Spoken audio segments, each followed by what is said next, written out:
कल हम लोग कथा में श्रवण कर रहे थे कि भगीरथ जी ने गंगा जी को इस पृथ्वी पर अवतरित किया और फिर अपने सभी पूर्वजों का उद्धार किया। इन्हीं के वंश में आगे चलकर खटवांग नाम के राजा हुए। उन्हें जैसे ही ज्ञात हुआ कि मेरे जीवन की अवधि केवल 2 घड़ी ही शेष रह गई है, तब उन्होंने 2 घड़ी में भी अपने संपूर्ण जितनी भी संपत्ति थी उन सबका परित्याग किया और फिर भगवान के परम पद को पधारे। इन्हीं के वंश में आगे चलकर दीर्घबाहु के रघु के अज हुए और अज के पुत्र हुए दशरथ। दशरथ जी की 3 रानियां कौशल्या, कैकेयी और सुमित्रा, लेकिन दशरथ जी के कोई पुत्र नहीं थे। तब उन्होंने पुत्रेष्टि यज्ञ किया जिसमें अग्निदेव चरु लेकर प्रकट हुए। 3 रानियों में बांटा जिससे 3 रानियां गर्भवती हुई। चैत्र मास आया, शुक्ल पक्ष आया, नवमी तिथि आई और अभिजित मुहूर्त आया और उसी अभिजित मुहूर्त में परात्पर प्रभु श्री राम कौशल्या जी के गर्भ से अवतरित हुए। भय प्रगटे कृपाला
कैकेयी के यहाँ भरत जी का और सुमित्रा के यहाँ लक्ष्मण और शत्रुघ्न का जन्म हुआ। भगवान ने चतुर्व्यूह रूप में अवतरित हुए। धीरे धीरे चारों बालक बड़े हुए। एक ऋषि थे जिनका नाम था विश्वामित्र। उन्हें ज्ञात हुआ कि दशरथ जी के यहाँ भगवान राम अवतरित हुए हैं। तब जो विश्वामित्र जी थे वह यज्ञ आदि किया करते थे। उनके यज्ञ में ताड़का, मारीच, सुबाहु, विघ्न उपस्थित करते थे। अब जैसे ही उन्हें ज्ञात हुआ कि भगवान राम का अवतरण हुआ है, तब वह दशरथ जी के पास में राम और लक्ष्मण की याचना के लिए गए, लेकिन दशरथ जी ने मना किया। फिर विश्वामित्र जी ने, वशिष्ठ जी ने कहा कि आप राम और लक्ष्मण को इन्हें दे दीजिए। विश्वामित्र जी राम और लक्ष्मण को लेकर गए बक्सर। वहां पर प्रभु श्री राम ने ताड़का का वध किया, सुबाहु का वध किया और मारीच को बिना फण का बाण मारकर समुद्र के किनारे भेज दिया।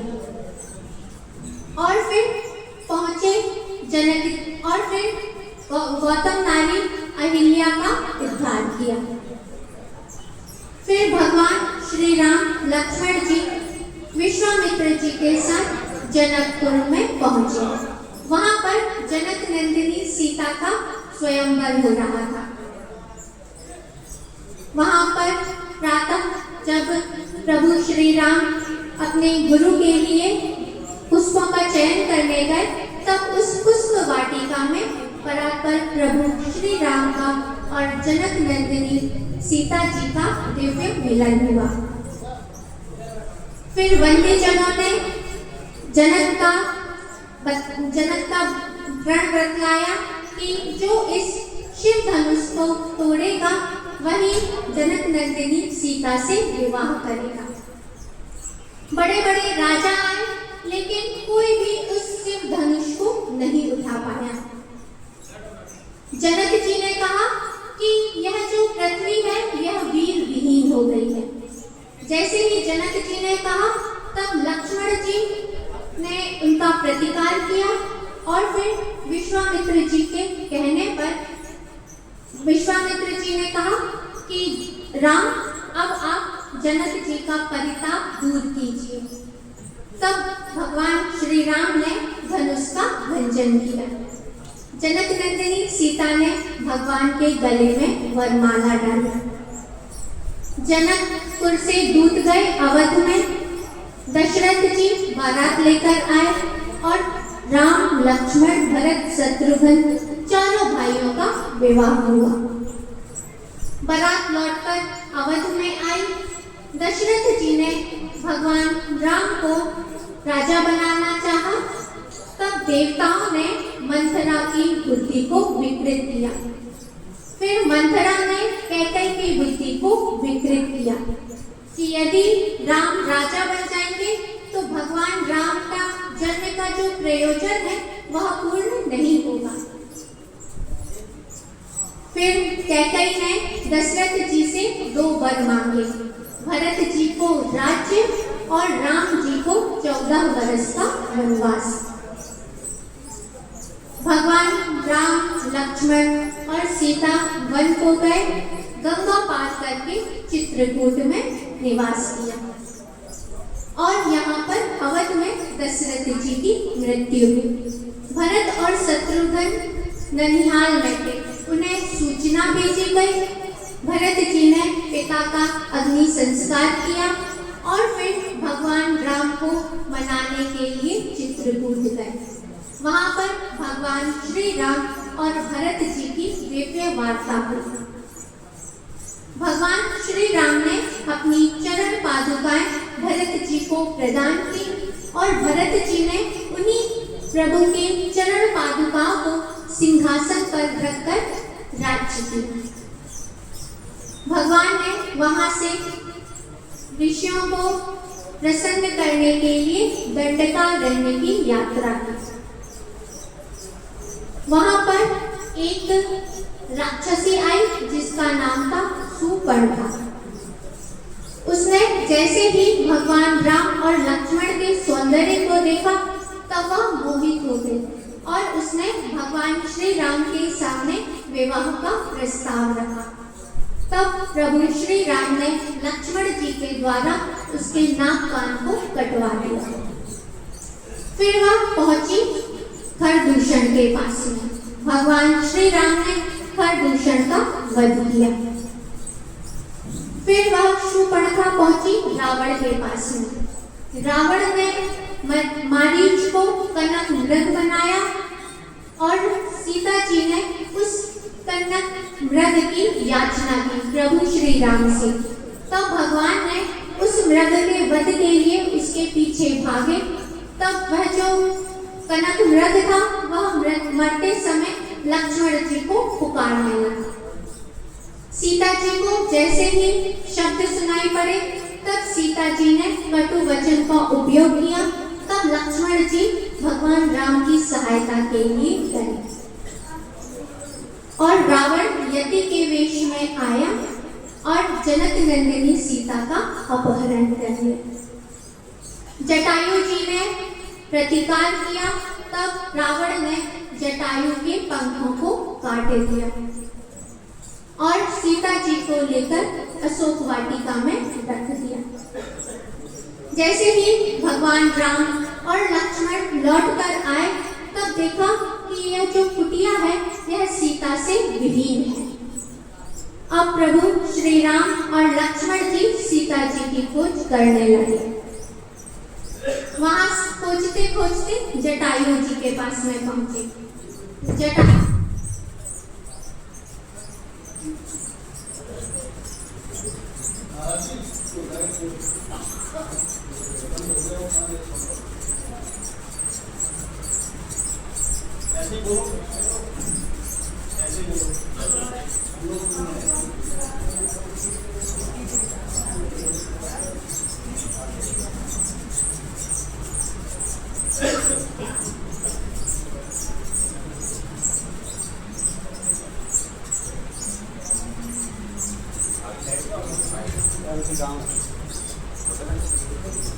भैया इसको बंद कर।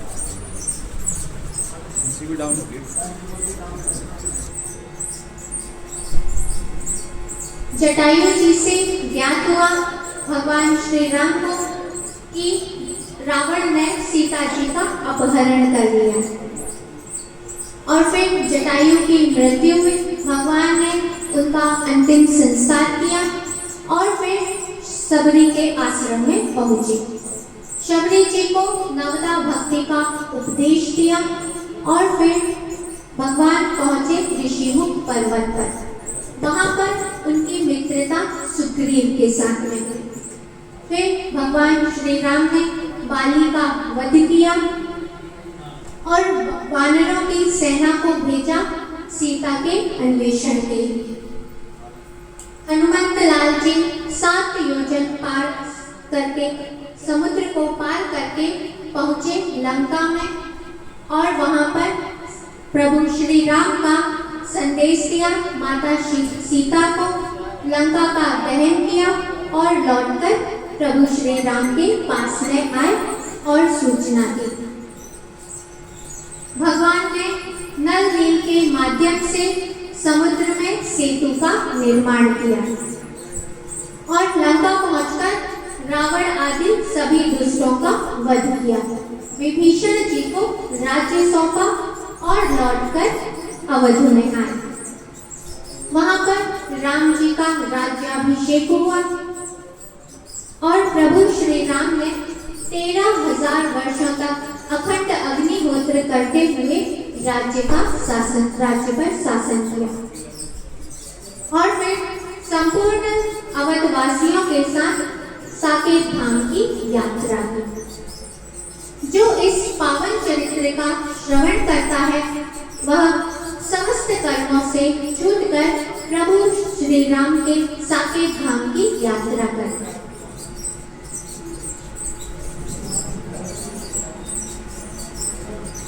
इन्हीं के वंश में अब एक अध्याय में निमि के वंश का वर्णन है। अब हम लोग चंद्रवंश का श्रवण करेंगे। भगवान नारायण के पुत्र हुए ब्रह्मा, ब्रह्मा के पुत्र हुए अत्रि, अत्रि के पुत्र हुए चंद्रमा, चंद्रमा के पुत्र हुए बुध, बुध का विवाह ईला के साथ में हुआ, जिनके यहाँ पुरुरवा का जन्म हुआ। इन पुरुरवा का विवाह उर्वशी के साथ में हुआ और उन्हीं के वंश में सहस्त्रार्जुन का जन्म हुआ।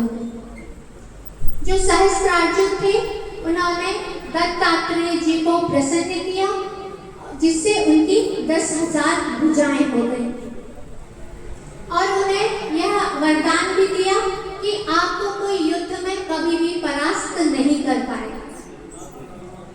अब सहस्त्रार्जुन जो थे वह एक बार कुछ स्त्रियों के साथ नर्मदा नदी में जल क्रीड़ा कर रहे थे। तब उन्होंने अपनी सहस्त्र बाहुओं से नर्मदा जी के जल को रोक दिया, जिससे यह जो जल की धारा थी वह उल्टी बहने लगी। वहीं पर ही रावण का शिविर था। रावण ने जैसे ही देखा कि मेरा शिविर डूब रहा है, तब रावण ने सोचा कि मैं तो बड़ा ही शक्तिशाली हूँ, अब मैं जाऊंगा सहस्त्रार्जुन के साथ में युद्ध करने। और जैसे ही सहस्त्रार्जुन के पास में पहुंचा, तब सहस्त्रार्जुन ने खेल ही खेल में सभी स्त्रियों के सामने रावण को बंदी बना दिया और उसे अपने बंदी बनाकर रख लिया। तब पुलस्त्य ऋषि के कहने पर सहस्त्रार्जुन ने रावण को मुक्त किया था। सहस्त्रार्जुन एक बार शिकार खेलने के लिए वन में गए। तब वह जमदाग्नि ऋषि के आश्रम में पहुंची।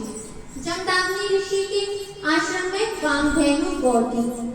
जैसे ही सहस्त्रार्जुन अपने सभी मंत्री और सैनिकों के साथ उनके आश्रम में पहुंचा, तब जमदाग्नि ऋषि ने उनका बड़ा ही स्वागत सत्कार किया।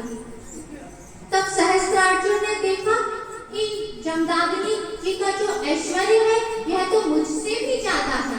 तब सहस्त्रार्जुन ने जमदाग्नि ऋषि से पूछा नहीं और उनके बिना ही पूछे ही कामधेनु गौ को उनके बछड़े के साथ ही चुरा लिया और लेकर अपनी राजधानी में आ गए। अब जैसे ही परशुराम जी आए, तब उन्हें ज्ञात हुआ कि यह जो सहस्त्रार्जुन है वह हमारी कामधेनु गौ को ले गए हैं। तब परशुराम जी पहुंचे और उन्होंने अपने फरसे से सहस्त्रार्जुन की जितनी भी भुजाएं थी उन सभी को काट डाला और फिर सहस्त्रार्जुन के गर्दन को भी काट दिया और सहस्त्रार्जुन का वध कर दिया और फिर अपने पिता के आश्रम में लौट आए। जैसे ही जमदाग्नि जी को ज्ञात हुआ कि परशुराम जी ने सहस्त्रबाहु का वध कर दिया है, तब जमदाग्नि ऋषि ने कहा कि बेटा, अपन ब्राह्मण हैं, अपन को किसी भी काल में राजा का वध नहीं करना चाहिए। फिर जमदाग्नि जी ने कहा कि बेटा, तुमने राजा का वध किया है, अब उसका प्रायश्चित करो। अब तुम 1 वर्ष तक तीर्थाटन करो, तीर्थ में वास करो, स्नान करो, जिससे तुम इस पाप से मुक्त हो जाओगे। परशुराम जी ने 1 वर्ष तक तीर्थाटन किया और जो सहस्त्रार्जुन थे, उनके जो पुत्र थे, उन्होंने अपने पिता की मृत्यु का बदला लेने के लिए जमदाग्नि ऋषि के आश्रम में आए। उस समय जो जमदाग्नि ऋषि थे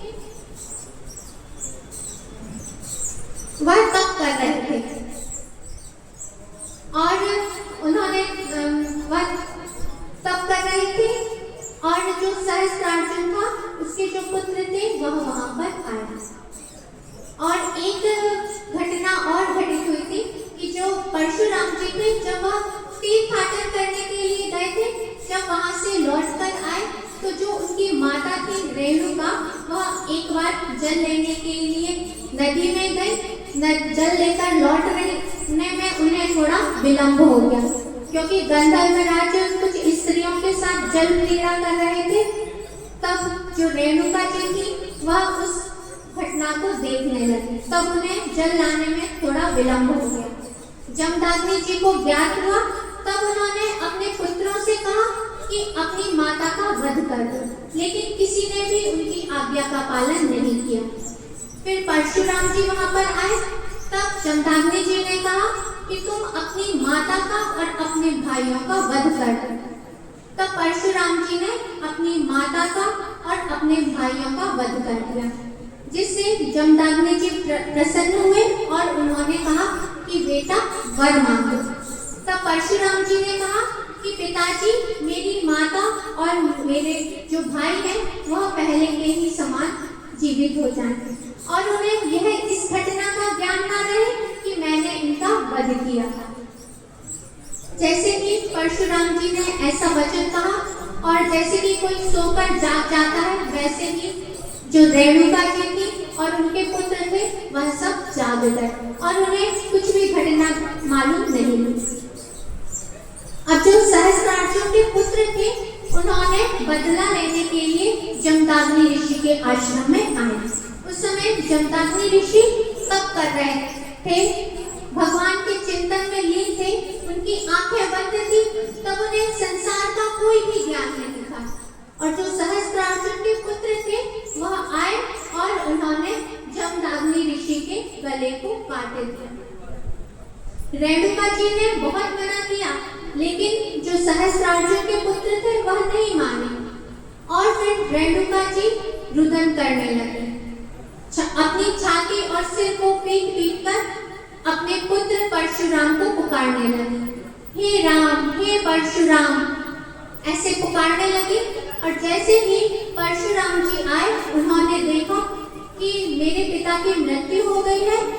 तब उन्होंने फरसा लेकर 21 बार इस पृथ्वी को क्षत्रियों से विहीन कर दिया था और उस कुरुक्षेत्र में 5 खून के तालाब बना दिए थे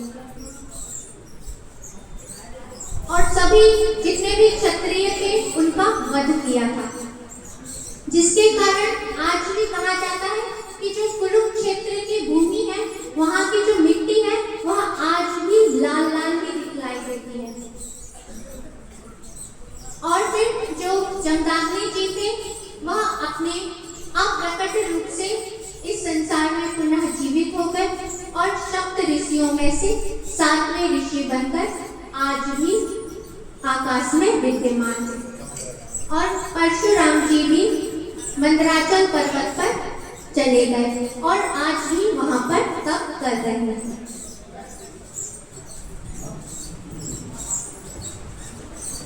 इन्हीं के वंश में आगे चलकर जो पुरुरवा थे उनके पुत्र हुए आयु, आयु के पुत्र हुए नहुस और नहुस के पुत्र हुए ययाति।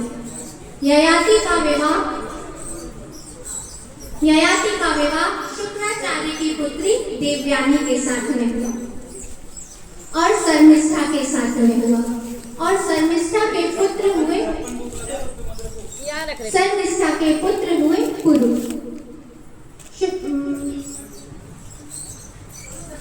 शुकदेव जी कहते हैं, राजा परीक्षित, आप इन्हीं पुरु के वंशज हैं। बोलिए सद्गुरुदेव।